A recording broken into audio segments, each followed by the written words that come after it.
9, 7, 2 आणि 4 या अंकांचा वापर करून 4 अंकी मोठ्यात मोठ्या आणि लहानात लहान संख्यातील तफावत. तर बघा, या 4 अंकांचा वापर करून जी मोठ्यात मोठी संख्या होते आणि जी लहानात लहान संख्या होते त्यांची वजाबाकी करून उत्तर काय येते ते आपल्याला कळवायचं आहे. तर बघा, या प्रश्नाचं उत्तर काय येईल. तर बघा, अंक दिले आहेत 9, 7, 2, 4.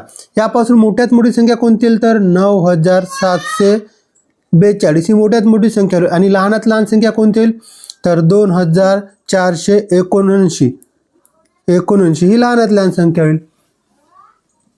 मग बघा, आपण इथून 2 मधून 9 वजन आहोत तर हातचा एक घेतला तर 12तून 9 गेले, उरले किती 3. याचा एक परत केल्यास हे होईल 7 आणि 1 8. मग परत एक आपण 4 मधून 8 वजा होत नाही म्हणून पुन्हा आपण हातचा एक घेतला, 14तून 8 गेले, राहिले किती 6. आपण एक हातचा घेतला तर हातचा एक परत केला होतील 5. 7तून 5 गेले 2 आणि 9तून 2 गेले 7. 7263 हा उत्तर बरोबर आहे. म्हणजे पर्याय डी हा आपला योग्य उत्तर आहे.